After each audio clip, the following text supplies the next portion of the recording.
Radyo Pilipinas, Radyo Publiko, Radyo Pilipinas. May dalawang muka ang gutom na matagal nang kinahaharap ng bansa. Ang gutom ng magsasakang buong araw nagtatanim pero kapos pa rin ang kita. Ang gutom ng pamilyang walang maihain. Ang ugat ng problema, maraming dinadaan ng mga middlemen ang mga ani. Nagmamahal ang pagkain pero lumiliit ang kita ng mga magsasaka habang nahihirapang makabili ang mga pamilya. Ito ang binago ni Pangulong Ferdinand Marcos Jr. Ang presidente natin napakalinaw ng instruction sa amin noon, huwag kami bibili sa mga malalaking kumpanya. Unahin ang mga farmers co-op. Lahat ng mga benepisyaryo ng walang gutom, sa farmers co-op rin tayo humahango. So sir, yung farm niya, doon na kami bumibili. Noong nakaraang linggo, dinayo ng Pangulo ang South Cotabato. Kanyang ininspeksyon ang pagsasanib puwersa ng Department of Agriculture at Department of Social Welfare and Development para tiyaking mula bukid ay diretso na ang ani sa DSWD. Na-conceptualize ng ating Pangulo, mabawasan yung layers, lumaki ang kita for both the farmers and mas baba din ang gastos for the consumers. Pinakinggan din ng Pangulo ang mga pamilya. Ngayon, mas makakain na talaga kami ng 3 beses sa isang araw. Kanin na. May ulam na sir, may protein na tayo eh. Ganito, hindi na kayo nag-aalala na lalo na kayo, ang dami ninyong pinapakain. Para sa Pangulo, ang food security ay hindi lang programa, kundi pangako na ang tulong ay pangmatagalan. Ang tawag namin, hindi na farm to market. Ang tawag namin dito, farm to table. Dahil tuloy-tuloy, mula sa mga farmer, dire-diretso na sa kanilang hapagkainan. Sa buong bansa, tuloy-tuloy ang trabaho. Isa-isang inaayos ang mga bagay na magpapagaan sa buhay ng mga Pilipino, tulad ng sama-samang pagkilos ng pamahalaan para sa siguradong pagkain sa bawat hapagkainan. Mabigat ng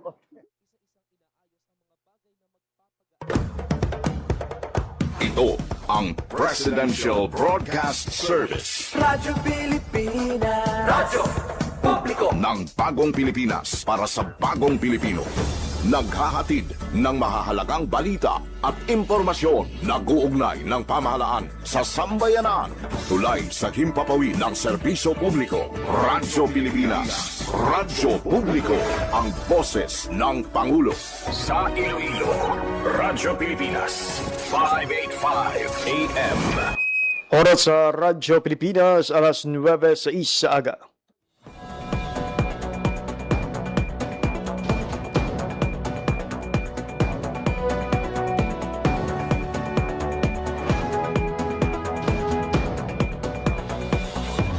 Sa Western Visayas, Panay Island, na tinamaan itong island-wide blackout.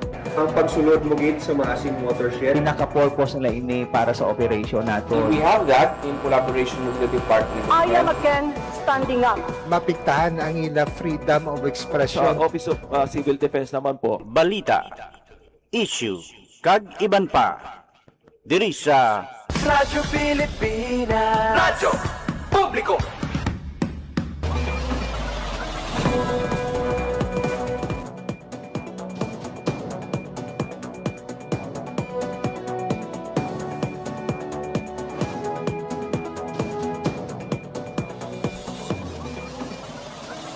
Mayong aga Pilipinas, mayong aga Western Visayas, siyudad kag probinsya sang Iloilo kag kutob sa malabutan sang amon pagserbisyo. Tinggaman nga bahin sang kalibutan, nagahatag kami sang katahuran, mayong aga good morning sa inyong tanan. Welcome sa isa naman edisyon sang pagpangalagad sang programa Balita, Issue kag Iban pa. Adlaw kita karon sang Lunes, Hulyo 13, 2026. Hindi na mabiyan ang ikaduha sa apatanan ka Lunes karon nga ikapito nga bulan sang tuig 2026. Sa kinandan, mangigapod ninyo tubtob alas 9:55 subong iya nga aga. Ako ang inyo alagad JP Herbas.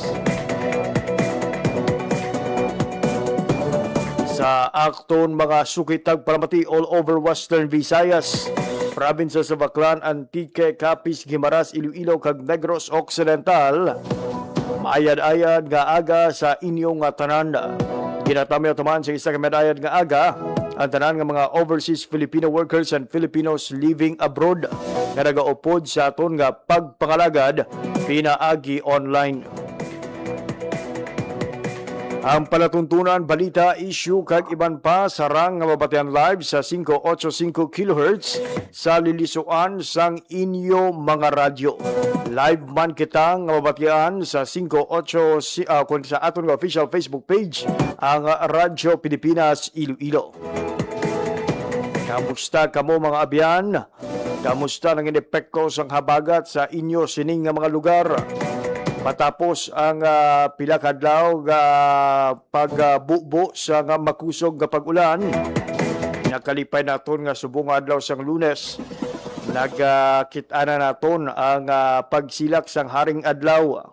Kabay nga recover na ang tanan nga naapektuhan sa nagdigad nga mga pag-ulan, especially sa mga kultura naton nga ginbaha. Dagdag kalaguba ang puloy-an bangod sa mabaskog nga hangin kag madamol nga ulan nga dala sang habagat kag ginpabaskog sang bagyong Inday. We are also praying for the recovery sang aton nga mga kultura nga apektado sang liwat nga moderately explosive eruption sang Bulkan Kanlaon. Sa nagligad nga Webes mga biyan liwat nga lupok. Nagang epekto sini mas nabatsyagan sa bahin sang Canlaon City sa Negros Oriental. Alas 9:09 sa aga. Sa aton nga pagpakalagad subong aga mga biyan, mangin kaupod nato ng aton abyan gikan sa Department of Agriculture Western Visayas, particularly si Ma'am Karen Laureco Mijares. Ila sining nga Agriculturist 2 and YFC WV alternate focal person agud istoryahan mga biyan ang mga updates kag subong man ang ilang pagpangagda sa tanan nga mga pamatan-on nga magpasakop sa Young Farmers Challenge. Siplatan taman ang pila ka mga draguan nga balita lokal kag balita nasyonal sa aton sining nga pagpangalagad subong iyang aga. Nakip na diri ang mga updates gikan sa Department of Public Works and Highways, Department of Agriculture, kag Department of Agrarian Reform, kag Department of Trade and Industry.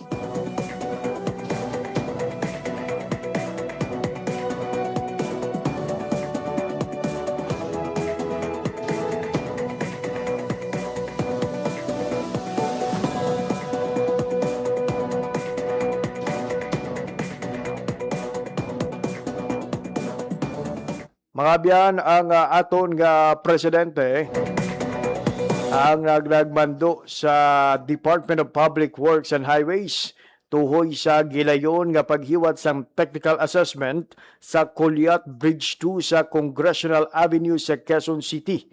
Matapos ang nagluntad nga sunog sa diin mga biyan, ang ining sunog ang nagluntad sa idalom sang tulay sa nagligad nga Sabado sang gabi. Suno kay Public Works na Highway Secretary Vince Dizon, kasunod sang clearing operation kaupod ang Quezon City Government. Magahiwat sila sang temporary repairs ang Department of Public Works and Highways sa alsang bahin sang asfalto sa tulay. Samtang padayon naman ginatunan sang technical team ang rehabilitasyon sini para masiguro ang kahilwayan sa mga labay nga mga motorista. Alas 9:12 sa aga. Sa iban paraton nga balita,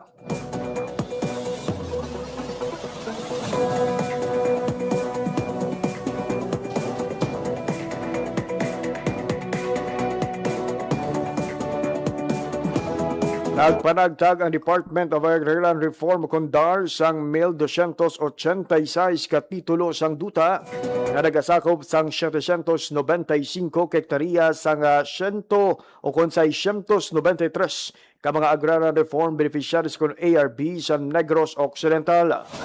Magluwas diri 99,647 ka Certificate of Condonation with release of mortgage o kokrom ang ginpanagtag sa 76,013 ka ARB sa probinsya. Paagi sinilubos na nga ginpanas ang masobra 13.9 bilyones pesos nga gintingob nga utang sa mga benepisyaryo para sa ilang ginatalaumang nga duta. Samtang siyam ka organisasyon sang ARB sa probinsya ang nakabaton sang nagkailaing nga makinarya kag kagamitan sa pagpanguma nga nagabalor sang 97.5 milyones pesos. Ang pagpanagtag sa mga titulo sang duta makinarya sa pagpanguma kag ang pagpana sang utang sa mga benepisyaryo kabahin sang pagtuman sang ahensya sa pagpanguna ni DARD Secretary Conrado Estrella III sa nangin promesa ni Pangulong Ferdinand R. Marcos Jr. nga tapuso ng pagpanagtag sa mga titulo sang duta antes matapos ang termino kag administrasyon ni Presidente Ferdinand R. Marcos Jr. kag padayon nga suportahan ang mga mangunguma. Samtang nagpakigbahin ang Department of Agriculture Western Visayas sa 2026 People's Caravan nga ginpangurahan sa National Housing Authority kag ginhiwat sa Rojas City, Capiz sa nagligad nga Hulyo 9. Ang ahensya nagparagtag sa mga binhi, tanom kag mga IEC ukon agricultural reading material. Maagin buksan man nga kadiwa pop-up center nga nagtanyag sa mga produkto halin sa kaumahan.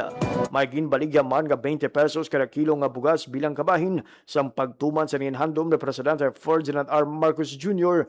nga siguraduhon nga bastante kag kasarangan ang mga pagkaon para sa kada Pilipino. Alas 9:15 sa aga.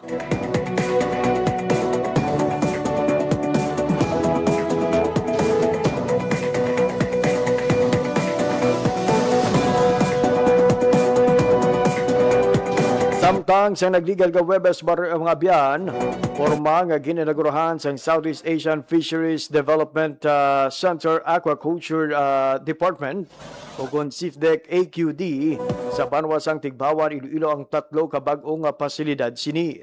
Una nga inagurahan ang hatchery para sa giant mangrove crab, insundan sang pasilidad para sa mga white-leg shrimp, kag pangulihi ang para sa giant freshwater prawn. Ang nasabit nga pasilidad ang ginabanta na gabalor sang kabugusan nga 87 milyones pesos. Maduduman nga magluwa sa tatlo kabagong pasilidad formal man nga ginagurahan sa SIFDEC AQD sa nagligad nga Abril ang aquaculture feed mill plant sini. Lubos naman ang pagpasalamat ni SIFDEC AQD Chief Dan Balyaw sa mapag-on nga suporta sa gobyerno para nga matuman ang mga proyekto nga ini. Nakip sa iya nga ginpasalamatan ang bulig sa Department of Foreign Affairs kag Department of Agriculture, partikular ang Bureau of Fisheries and Aquatic Resources kag sang National Fisheries Research and Development Institute.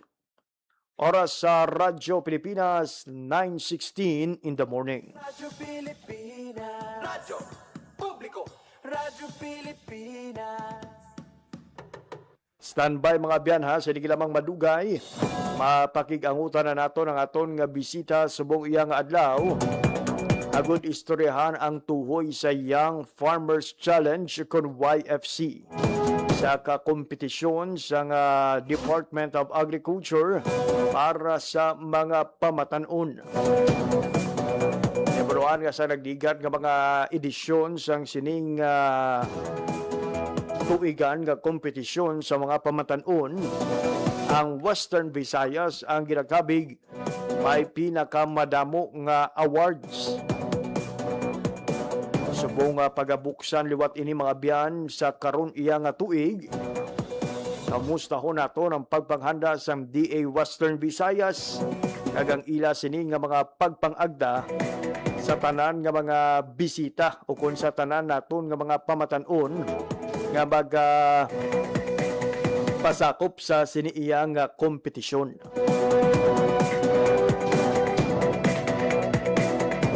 Kung ikaw may isa ka plano apang wala sang nagakaigo nga pondo, base ang ining YFC program o kung ang Young Farmers Challenge ang mangin sabat sa imo sining problema.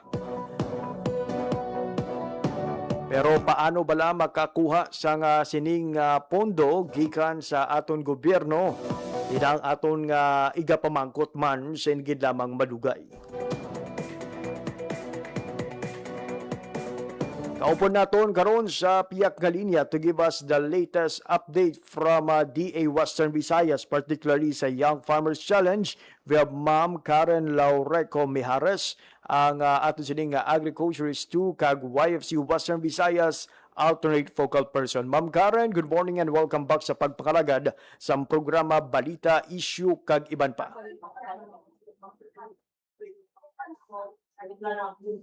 Good morning, Sir JP. Am I audible po? Yes, Ma'am Karen, loud and clear gid sa amon sining pagpakalagad. Ayun. Ma'am Karen, foremost, good morning, Alright, ma'am. so good morning, Sir JP. Ayun. Ma'am Karen, sa mga first time mabatian ang... Kag sa tanan nga tagpalamate. ayun.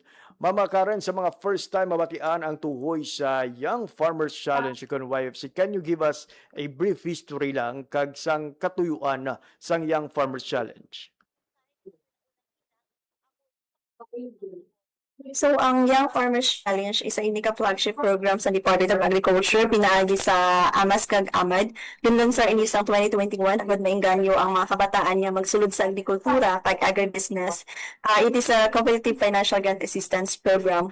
Subong yara na kita sa ika-6 nga tuig sa implementation kag padayon nga nagadugang ang suporta sa mga young agripreneurs. Ang goals niyang Farmers Challenge program hindi ang paghatag lang sang grant, mas importante nga makahimo kita sang bag-o nga henerasyon sa young agripreneurs innovative, competitive, kag profitable. Gusto natin ipakita nga ang agriculture is not just farming, it is a business, a career, and an opportunity. To give us lang, no, if you have the available statistics, no, ano bala kagamay o kung kadamo ang numero sang kabataan nga naga-engage pa sa agrikultura o kung sa ginatawag naton nga agribusiness o kung agrinegosyo? First of all, Sir JP, gamay pa rin ang participation sa kabataan sa agriculture. In fact, base sa latest PSA nga Census of Agriculture and Fisheries, only around 9 out of every 100 agricultural operators are 15 to 29 years old. So halos katunga gid sang aton agricultural operators or mga farmers ang edad 50 na pataas. Amoy na nga kinahanglan gid naton maiganyo ang mas madamo nga mga kabataan nga magsulod sa farming kag agribusiness. Ang YFC isa sa answers ang DA sa amo ni nga challenge. Gusto naton ipakita nga ang agriculture subong is not only about farming. So it's about innovation, entrepreneurship, technology, kag building profitable business. Ayun. Ma'am, maybe know naman, kamusta so far ang number of participants na humalin sang ginbuksan ang ining Young Farmers Challenge, trying to put the gap no sa kakulangan sang mga interest sang mga pamatanon sa silinga kompetisyon. Mga pila na ma'am anabuligan sa rehiyon kag ano kadamo ang nagapasakop kada tuig?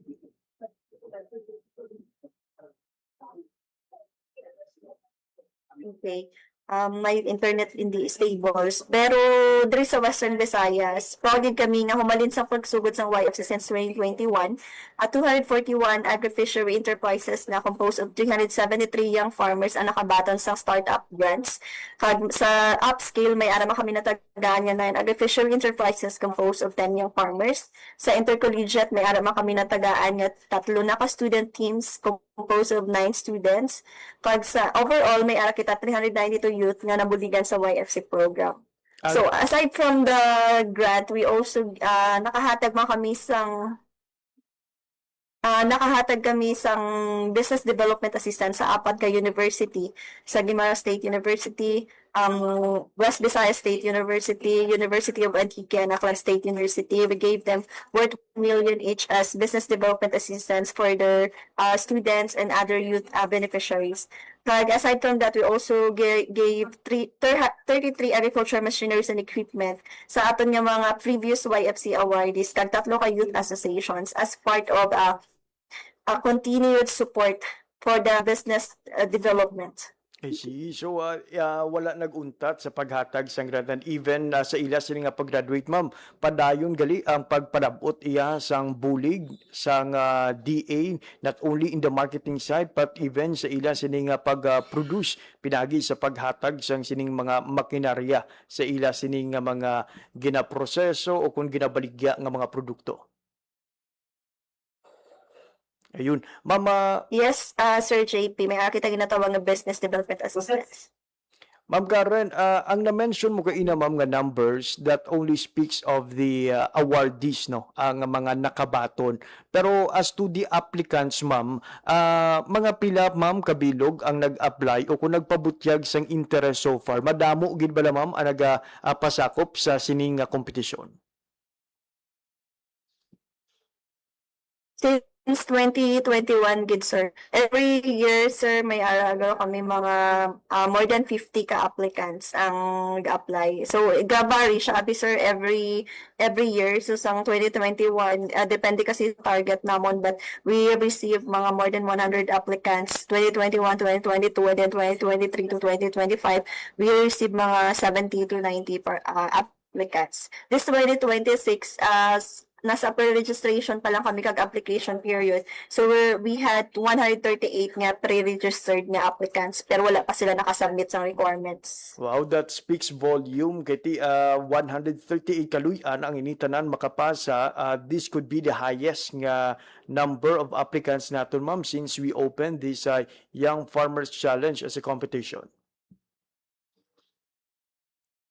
Hopefully sir maka-apply gid tanan kay ma-submit pa sila sa mga requirements para ma-consider gid yung contestants sa YFC. Speaking of requirements, Ma'am Karen, ano ba lang ma'am ang mga requirements para makapasakop sa Young Farmers Challenge? So, ang aton nga mga qualifications, dapat Filipino citizen, 18 to 30 years old, may existing o kung proposed nga agri-fishery enterprise, kang willing mag-submit sa business model canvas o kung business proposal, passionate sa agriculture, kag gusto mag-negosyo, and we have also other requirements man, but these requirements are templated naman. We have available templates, ma-fill up na lang ang mga applicants. So, need application letter addressed to our Regional Executive Director, Dennis R. Arpia, application form, and then notarized affidavit of new business, kasi dapat new business gid ang AN3, dapat wala pa siya na-register sa DTI. And then other one is business model canvas and activity and financial plan, a valid ID, proof of residency, endorsement letter from the provincial, municipal, and city agriculture or veterinary office, latest 2x2 ID, notarized authority to use land, and for a group member, kung pwede kasi group ang isa ang mag-entra, so dapat may declaration of intent, and we have additional documents per category. So sa processing, dapat masubmit sila suppliers information. Sa digital agriculture, dapat masubmit sila blueprint, AutoCAD, among others. And for all categories, dapat masubmit sila sang certified copy of land title or tax declaration kung sila ang tag-iya sang lupa nga gamiton. Pero if hindi, they can submit as authority to use land or facility. Kag kung garenta sila, they can submit also ang mga use of agreement, lease agreement. Ma'am Karen, although malawig-lawig ang listahan sa mga requirements nga kinahanglan makumply sa mga interesado, pero kung napamatian naton medyo hapos lang ini makumply o kung mapasa nga mga dokumento, except sa mga business model canvas nga daw ka-technical sa pamatian, especially sa mga kauturan naton nga hindi iya negosyo o kung na business ang ila sini nga background sa pag-eskwela. Ma'am, kinahanglan bala nga in English language ang ining business model canvas, and considering nga medyo mabudlay ini para sa iban, may ara bala sang mentoring o kung may ara bala palapitan ang mga interesado naton nga pamatan-on nga mahimo nila pamangkutan kung paano bala ang eksakto nga pag-ubra sa isa ka business model canvas? Actually, we already conducted the business planning write-shop and BMC write-shop last week. So, ang mga nagpe-register, patawag namon, kagintudluan sila namon kung paano mag-plaster. And this week also, we partnered with the Department of Trade and Industry para sa Youth Entrepreneurship Program. So we have this YEP Agri. So tanan na sila nga nag-register or mag-submit is ipa-enroll namon sa YEP kag tudluan pagid sila next week ang schedule paano mag-ubra sa business model and paano sila mag-pitch sang ilang business idea since this is a competition.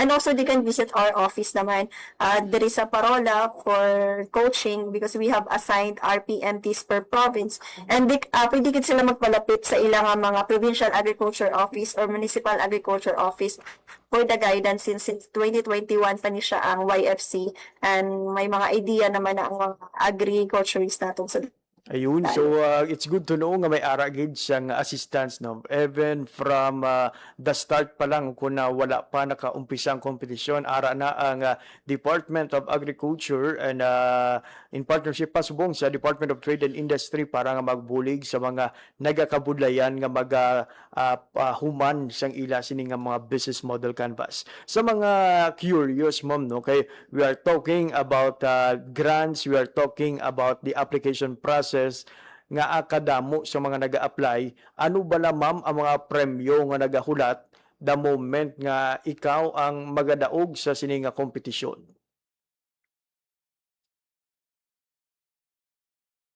So, madamag din ang benefits ng yung Farmers Challenge program. So, pwede makabaton sa competitive grant assistance na pwede gamitin bilang kapital ang mga YFC. So, for startup, pwede sila kabaton up to 530,000 and for upscale, pwede hasta 800,000 and then sa intercollegiate up to 750,000.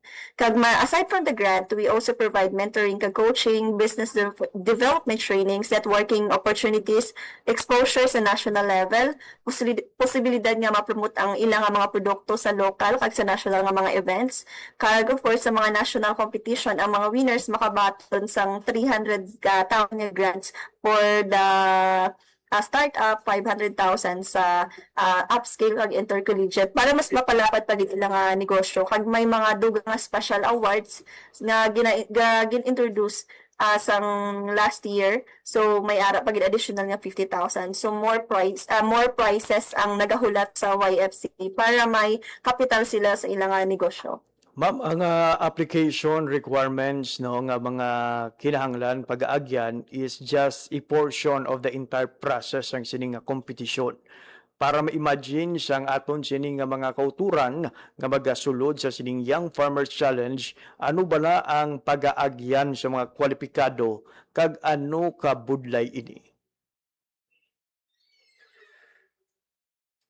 So, may proseso ang YFC, pero manageable naman siya. So, we have different levels. So, ma-start kita sa provincial level and they will submit their documents sa amon and we will conduct screening. And then, ipatawag naman sila for business model canvas presentation or business pitching. So, dapat kabalogin sila, hindi sila maghuya-huya. Kaya dapat magsulod sa YFC kabalangid. So, may panel interview.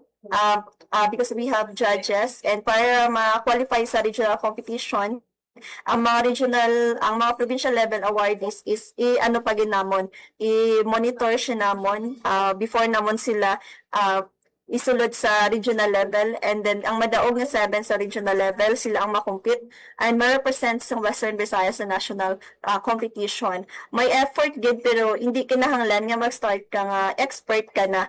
Ang importante may clear nga business idea, may passion, kaya ang pinaka-importante gid sang tanan is ang willingness to learn because we have a lot of mentors and coaches diri sa DA nga kagbisan sa private sector nga magulig sa different levels of the competition. Ang DA ara gid mag-guide sa bug-os nga proseso. Ma'am, kayo na na-mention mo nga ginatos na ang nakabaton siyang grant under this Young Farmers Challenge and na-mention ko man kayo na nga ang Western Visayas hindi gid magpaulihi sa national level. Sa nagligad, in fact, sa latest nga awarding sa national level, ang atong nga rehiyon may pinakamadamo nga nakuha nga padya o kung kadalagan sa sining nga kompetisyon. Speaking of success, ma'am, may mga success stories ka bala nga pwede ma-share subong iya nga aga sa aton sini nga mga tagpalamati? Of course, we have a lot of success stories, inspiring stories sa aton nga mga YFC awardees. May mga youth kita nga nagsugod lang sa gamay nga mushroom production, cacao processing, food processing, livestock, aquaculture, kag digital agriculture. Subong may ara na sila regular customers, nagahatag na sa employment sa ilang komunidad, kag iban nga nag-expand na sa ilang mga negosyo. So we have sa 2021 ang isa ka success story is ang iyan ni Chandis Integrated Farm sa Capiz. So it's a family farm owned by Princess Diane Calanza. So now it's a TESDA and ATI learning site na siya. And may mga kadiwa stores naman siya. And damo-damo na siya mga OJT subong sa iyang farm. Naging ano man siya, naging ehemplo sa mga kabataan. And we have also sa 2021 si Jason Mirin, isa man siya naton ka regional level awardee nga sa taga-Aklan ni siya. And may mga expansion na siya from New Washington, may mga expansion na siya sa iya nga mga farm sa Banga, may ara na siya pwesto sa Kalibo nga public market, kag may mga ano na siya, nakahatag siya employment. And may ara kita mga kabataan nagsulod, estudyante pa lang, mga 4-piece beneficiaries, and then nag-graduate sila nga nakabulig ang YFC sa ilang nga pag-eskwela. And may iban man nga nakakanto na sa international kag sa pamaagi sa training or exposure sa ilang products. And we have a lot more pagid nga mga success stories nga mga ginbag-o sa YFC, like hindi sila agri ang ilang course, nag-shift sila from like ang isa to from civil engineering to agricultural and biosystems engineering because of YFC. And I think we touched a lot of lives through YFC program. Kanami pamatian, ma'am, nga although Ang ilang mga hobbies, yes, ilang mga hobbies naging business.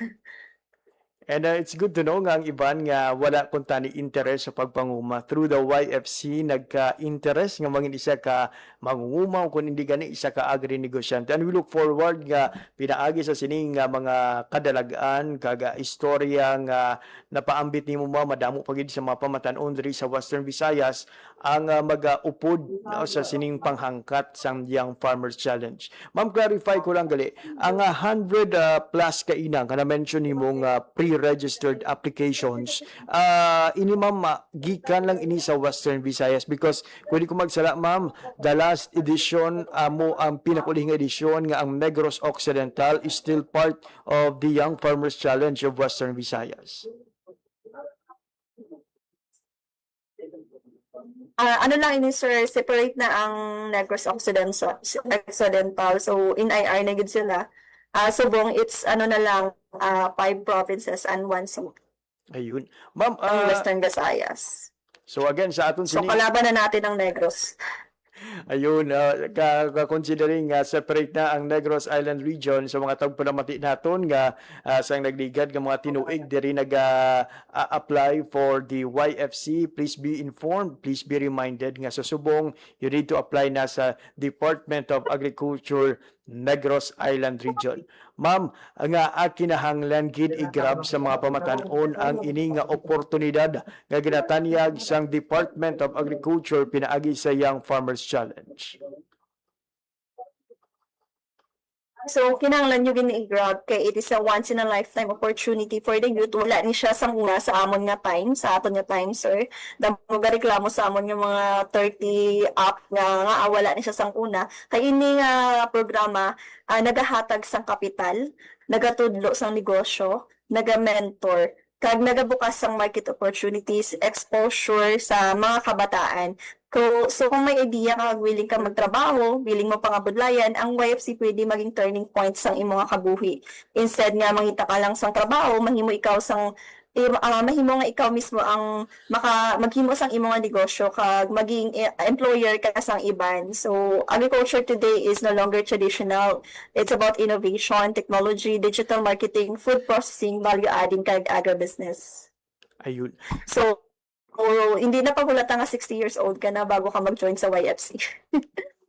Ayun na sa aton sinimo ko aturan, this is a rare opportunity no nga ginhatagan gid karon sa pagpondo sang aton sini nga gobyerno ang mga pamatan-on nga luyag nga magsulod sa agrinegosyo. Again, hindi ni siya utang ha, kapital premyo ining ginahatag. Wala ni siya sang kondisyon nga kinahanglan mo ibalik sa gobyerno ang mabato nimong pondo. So grab the opportunity, business model canvas kag ideya lang ang kinahanglan nimo nga iga sumite dugangan sang dedikasyon kag kapisan kag ang bagan ni Ma'am Karen kaina the willingness to learn, to be mentored sa mga eksperto kag mga coaches gikan sa DA Western Visayas. Ma'am, before I throw the last question, may mga luyag kabala pasalamatan kay for sure you are not alone in this journey na mention mo kaina nga may mga partner organizations kamo nga nagabulig para malabot ang kadalagan sa sininga kompetisyon.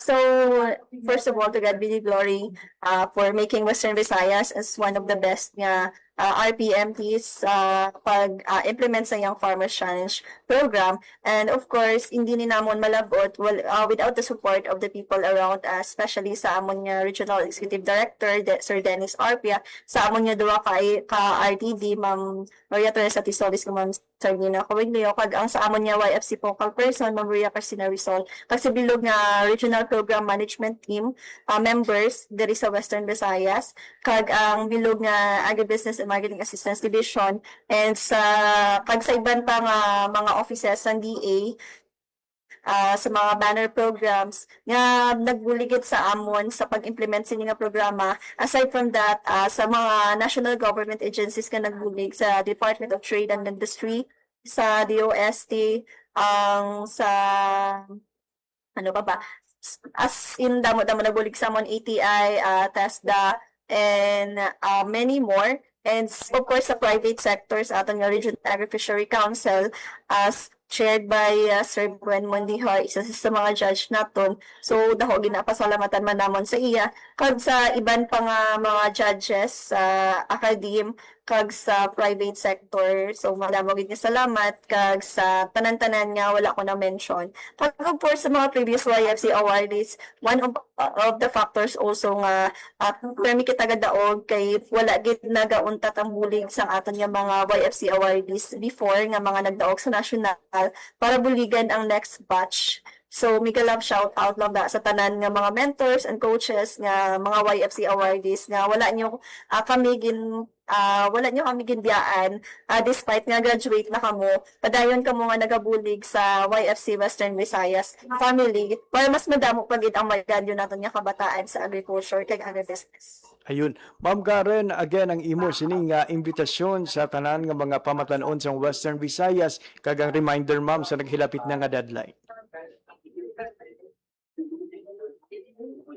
For our aspiring applicants for the YFC Season 6 in Western Visayas, konting-konti na lang yung oras, but just keep posted sa amon nga YFC Western Visayas Facebook page. Kaya ang deadline natin of submission of requirements is July 15, 2026 na 12 midnight. And hopefully, hindi lang asta kamo sa pre-registration, submit kamo sa requirements, or kung may mga palamang kuputanon kamo nga hindi clear sa inyo is please don't hesitate to message our page para masabat namon kung ano ang inyong mga questions. So you can also visit our office at the second floor at DA building sa Parola, tubang sa City Mall, para kung may mga questions ka mo. Ma'am Karen, madamo gyud salamat for your time and information ginhatag sa Radyo Pilipinas, kabay pang pinagi sa inyong interview. Madamo pagid sa mga pamatan-on gikan sa atong rehiyon ang magahingagaw sumite sa ila sining nga mga entries para sa tsansa nga makadaog sang grant gikan sa Department of Agriculture. Ma'am Karen, for your works and words para sa bayan, madamo gid nga salamat kag padayon.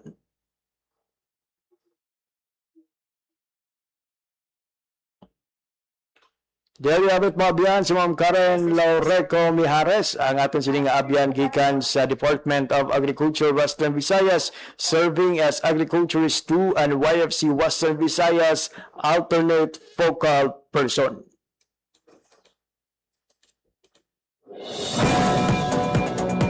Na-mention kayo na ni Ma'am Karen, no, ang pila sa mga success stories kung mga madinalagon nga istorya sa mga pamatanon diri sa Western Visayas.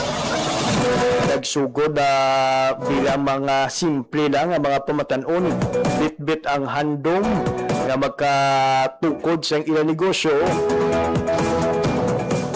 Subong may mga branches na, may mga ginahatagan na sang trabaho, padayon sa pagpasanyog sang ilang mga negosyo.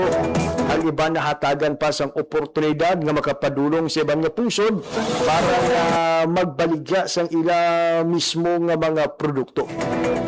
We look forward with this achievement sa aton sa ning Department of Agriculture.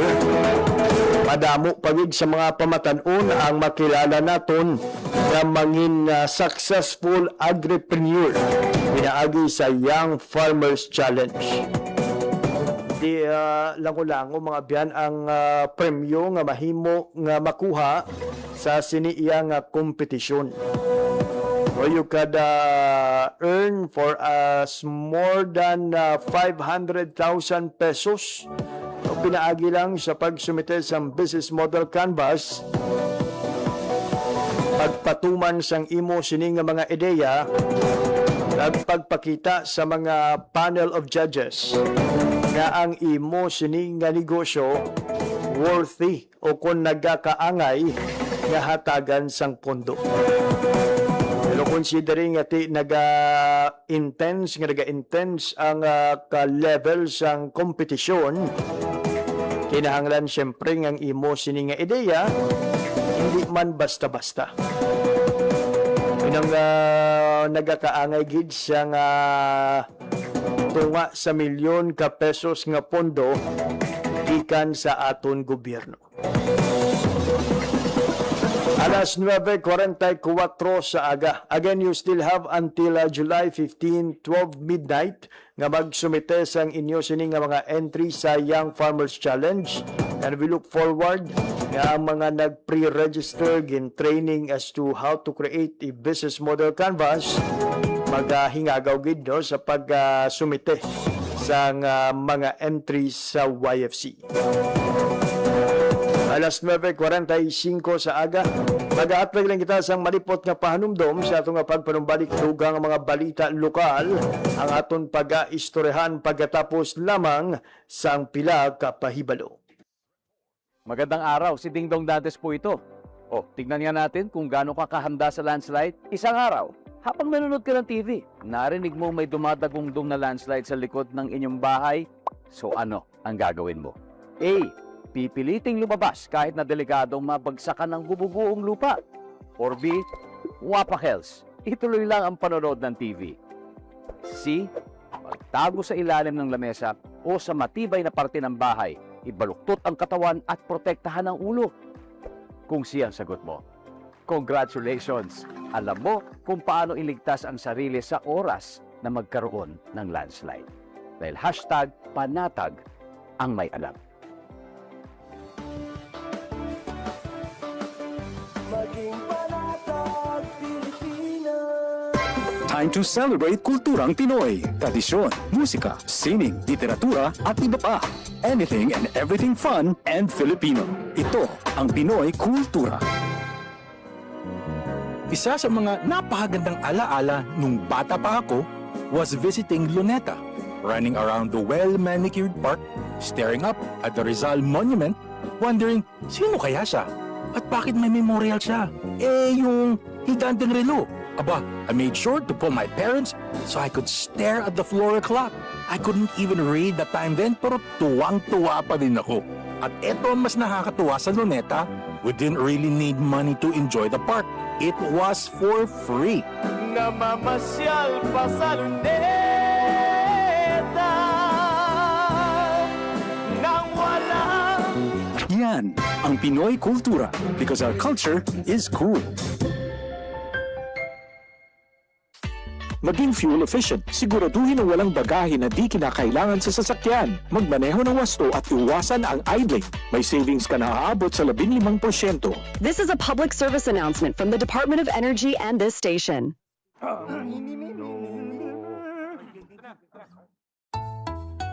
Ang suwit-sit ay pang-mang-mang, ang suwipol ay pang-hunghang, ang babae sa lansangan, huwag iritan kundi igalang. Pare, ang catcalling ay isang uri ng sexual harassment. Di biro ang sexual harassment at di nakakamacho ang pang-aabuso. Huwag iritan kundi igalang. Isang paalala mula sa Philippine Commission on Women at ng himpilang ito. Isang gabi, pauwi na sina Daisy at Eric galing sa sine. Eric, saan pa tayo pupunta? Gabi na, umuwi na tayo. Ha? Bakit? Anniversary natin ngayon. Tsaka sundali lang naman tayo sa motel eh. Ang kulit mo naman eh. Sinasabi ko na sa'yo na hindi pa ako handang makipag-sex. Tsaka paano kung mabuntis ako? Sus naman ho, ako bahala. Sumama ka na sa akin. Kung mahal mo ko, patutunayan mo. Anong gagawin ko? Mahal ko siya pero ayoko pa talaga eh. Basta. Ano? Halika na. Sabi ko na sa'yo, ako bahala. Eric, saka na lang natin gawin to. Palagay ko, hindi pa talaga itong tamang panahon. At kung ako naman ang mahal mo, makapaghihintay ka, di ba? Isipin ang kapakanan, iplano ang kinabukasan, abutin ang ninanais, hindi kailangang magtiis. Isang mapagpalayang mensahe hatid sa inyo ng Sentrong Sigla, Angat Pinoy 2004 at ng himpilang ito sa pakikipag-ugnayan sa Women's Media Circle Foundation. Oras sa Radyo Pilipinas, alas 9:49 sa aga sa gihapon, nagapamati mo sa pagpangalagad sa programa Balita, Issue, kag iban pa. Mabiyan update ha sa nagluntad nga pag-ulan nga dala sang habagat kag ginpabaskog pa sa bagyong Inday sa Negros Occidental. Nagdangat sa 42 ka barangay sa Negros Occidental ang apektado sang nasambit iyang habagat. Sunod ini sa datos sang Regional Disaster Risk Reduction and Management Council Negros Island Region, alas 7 sang gabi sadtong Hulyo 11. Sunod sa RGRMC NIR, masobra sa 1,000 ka pamilya ang nag-evacuate alin sa mga banwa kag syudad sang Bago, Binalbagan, Hinubaan, Isabela, banwa sang Moises Padilla, La Carlota City, La Castillana, Pontevedra, San Enrique kag Sipalay. May mga nabalhagman nga pagbaha sa 5 ka barangay sa Pontevedra, 3 ka barangay sa Moises Padilla, 2 ka barangay sa Isabela kag 1 ka barangay sa La Castillana. Samtang 5 ka barangay ang apektado sa mabaskog nga hangin sa banwa sang Hinubaan kag 1 ka barangay sa syudad sang Sipalay. Ganda naman nga nagpalabot sa bulig ang lokal nga panguluhan kag ang provincial government sang Negros Occidental pati na ang Department of Social Welfare and Development Negros Island Region sa mga apektado nga komunidad. Para sa Radyo Pilipinas, alas 9:50 sa aga.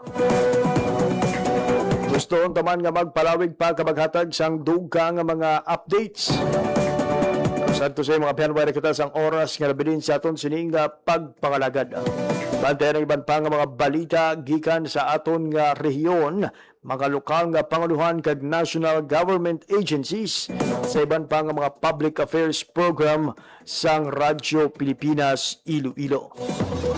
Sa ngalan na ginamang sang akon mga katuwang teknikal, Mr. Alan Defante sa studio kag Mr. Rochelle Jones Sotahero sa transmitter. Ako naman ang inyo nangin alagad, JP Hermas. Madamo nga salamat sa inyong pagpamati. Maayong aga, Pilipinas. Balita, issue, kag iban pa. Diri sa Radyo Pilipinas, Radyo Publiko, Radyo Pilipinas.